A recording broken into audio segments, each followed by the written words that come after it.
오늘 말씀은 누가복음 23장 26절부터 46절 말씀입니다. 그들이 예수를 끌고 갈 때에 시몬이라는 구레네 사람이 시골에서 오는 것을 붙들어 그에게 십자가를 지워 예수를 따르게 하더라. 또 백성과 및 그를 위하여 가슴을 치며 슬피 우는 여자의 큰 무리가 따라오는지라. 예수께서 돌이켜 그들을 향하여 이르시되 예루살렘의 딸들아, 나를 위하여 울지 말고 너희와 너희 자녀를 위하여 울라. 보라, 날이 이르면 사람이 말하기를 잉태하지 못하는 이와 해산하지 못한 배와 먹이지 못한 젖이 복이 있다 하리라. 그때에 사람이 산들을 대하여 우리 위에 무너지랴 하며 작은 산들을 대하여 우리를 덮으라 하리라. 푸른 나무에도 이같이 하거든 마른 나무에는 어떻게 되리요 하시니라. 또 다른 두 행악자도 사형을 받게 되어 예수와 함께 끌려가니라. 해골이라 하는 곳에 이르러 거기서 예수를 십자가에 못 박고 두 행악자도 그렇게 하니 하나는 우편에 하나는 좌편에 있더라. 이에 예수께서 이르시되 아버지, 저들을 사하여 주시옵고 자기들이 하는 것을 알지 못함이니이다 하시더라. 그들이 그의 옷을 나눠 제비 뽑을새 백성은 서서 구경하는데 관리들은 비웃어 이르되 저가 남을 구원하였으니 만일 하나님이 택하신 자 그리스도이면 자신도 구원할지어다 하고 군인들도 희롱하면서 나와 신 포도주를 주며 이르되 내가 만일 유대인의 왕이면 내가 너를 구원하라 하더라. 그의 위에 있는 유대인의 왕이라 쓴 패가 있더라. 달린 행악자 중 하나는 비방하여 이르되 네가 그리스도가 아니냐, 너와 우리를 구원하라 하되, 하나는 그 사람을 꾸짖어 이르되 네가 동일한 정죄를 받고서도 하나님을 두려워하지 아니하느냐. 우리는 우리가 행한 일에 상당한 보응을 받는 것이니 이에 당연하거니와 이 사람이 행한 것은 옳지 않은 것이 없느니라 하고 이르되 예수여, 당신의 나라에 임하실 때에 나를 기억하소서 하니 예수께서 이르시되 내가 진실로 네게 이르노니 오늘 내가 나와 함께 낙원에 있으리라 하시니라. 때가 제6시쯤 되어 해가 빛을 잃고 온 땅에 어둠이 임하여 제9시까지 계속하며 성소의 휘장이 한가운데가 찢어지더라. 예수께서 큰 소리로 불러 이르시되 아버지, 내 영혼을 아버지 손에 부탁하나이다 하고 이 말씀을 하신 후 숨지시니라. 아멘. 오늘 본문에서 누가는 예수님께서 메시아로서 어떻게 백성을 위로하시고 용서하시고 구원하시는 일을 하셨는지 드러냅니다. 예수님은 십자가의 길을 가시면서 예수님이 하나님 아버지의 독생자이신 메시아임을 드러내시고 확인시켜 주시는 것에 누가는 더 초점을 두고 있습니다. 유대 지도자들이 예수님을 보며 메시아라고 하면서 자기나 구원하라 비웃고 있고 36절 37절에서는 로마 병정들이 신 포도주를 들이대면서 내가 유대인의 왕이면 너나 구원하여 보라고 비웃으며 조롱을 합니다. 그리고 39절에서는 함께 십자가에 달린 행악자 둘 중에 하나도 예수님을 비방하며 네가 그리스도라라면 너와 우리를 구원하여라 하며 모독하는 말을 합니다. 지금 이 세 부류의 사람들이 생각하는 구원이라는 것은 십자가에서 스스로 내려와 극적인 탈출을 하고 눈에 보이는 기적을 베풀어 보라는 것입니다. 그런데 주님은 십자가에서 내려오시는 것이 구원이 아니라 십자가에 달려 계심으로 죄인들을 구원하십니다. 예수님은 자신을 조롱한 이들 외에 다른 그룹의 사람들을 만나십니다. 가장 먼저 구레네 사람이라는 시몬을 만납니다. 26절을 보면 로마 병정이 시골에서 오는 것을 붙들어 억지로 십자가를 지게 했습니다.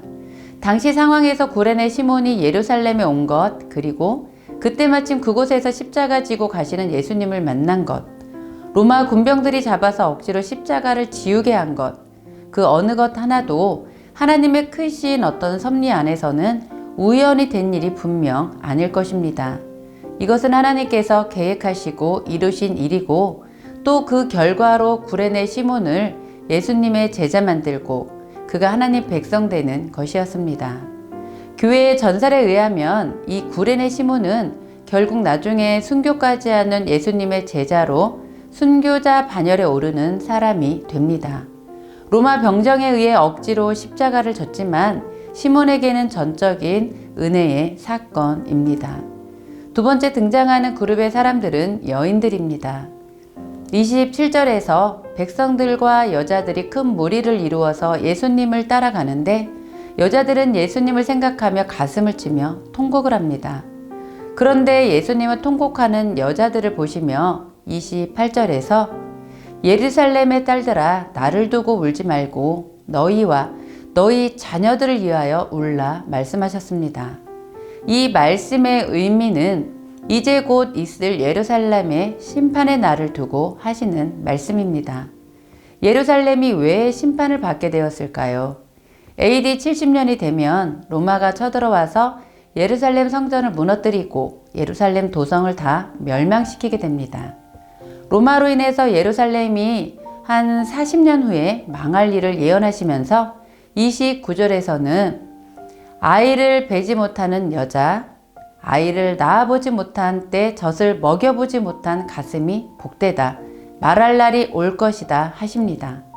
왜냐하면 로마 군인들이 쳐들어와서 예루살렘을 짓밟으며 자식을 땅에 메어치는 모습을 자기 눈으로 직접 목격해야 되고 자기 자신이 굶어 죽는 것을 자기 자식이 굶어 죽는 것을 봐야 되고 어떤 부모는 자기 자식을 하도 배고파서 삶아먹는 일이 일어나는데 이런 것을 차라리 안 보는 게 낫지 않냐.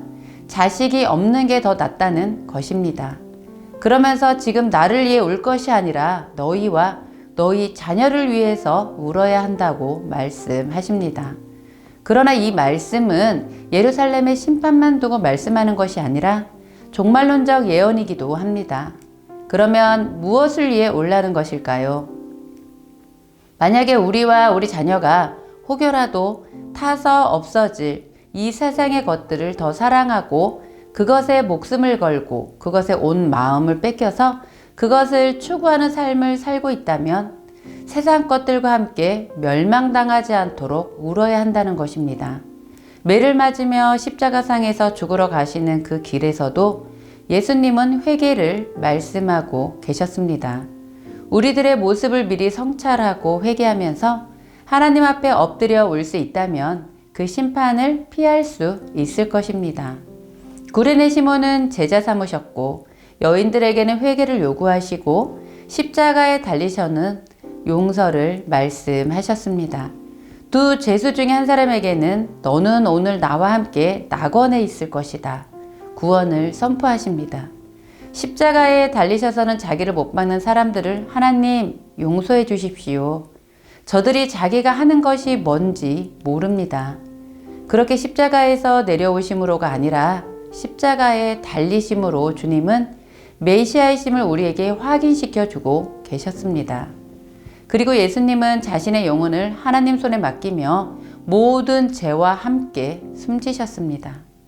십자가에 달릴 정도로 심각한 죄를 지은 사람이라 할지라도 주님을 만나면 구원받을 수 있다 보여주신 진정한 메시아이신 예수 그리스도이십니다. 예수님께서 말씀하신 낙원은 어떤 장소이기 전에 하나님의 생명으로 충만한 상태를 의미하는 것입니다. 그 생명으로 충만할 때 우리가 바라보는 것, 우리가 생각하는 것, 우리가 행하는 것은 분명 달라지게 되어 있기 때문입니다. 오늘 내가 나와 함께 낙원에 있을 것이다. 진정 주님과 함께 충만한 삶이라면 그 삶이 바로 낙원에 거하는 것입니다. 십자가는 우리의 죄를 회개하고 주님 앞에 용서받고 구원받는 자리입니다. 고난주간을 통하여 주님의 부활을 기다리는 우리는 이제 다시 구원받은 우리 삶 안에 불타 없어질 것들을 사랑하고 있지 않은지 점검하시며 거룩함으로 정결함으로 살아가지 못하는 우리와 우리 자녀들의 모습을 보며 회개하는 삶을 다시 한번 살아내길 기도합니다. 하나님의 마음은 우리가 구원받고 하나님의 뜻에 합당한 구원받은 자로 하나님의 백성으로 살아가길 원하시는 것입니다. 그것을 위해 예수님은 이 땅 가운데 오셔서 진정한 십자가로서 사랑과 화평을 이루어 주셨습니다. 그런 하나님 앞에 우리는 고난주간을 맞이하여 우리의 삶을 다시 한번 되돌아보며 함께 기도하기 원합니다. 우리와 우리 자녀가 타서 없어질 세상의 것들을 더 사랑하고 마음을 뺏겨서 살고 있다면 세상 것들과 함께 멸망당하지 않도록 우는 자리에 있게 하여 주옵소서. 주님의 십자가를 기억하며 하나님의 생명으로 충만한 낙원에 거하게 하여 주옵소서. 이제 부활의 날이 다가옵니다. 그 부활의 날에 우리의 삶도 새롭게 다시 한번 주님 안에서 부활하는 삶이 되기를 축복합니다.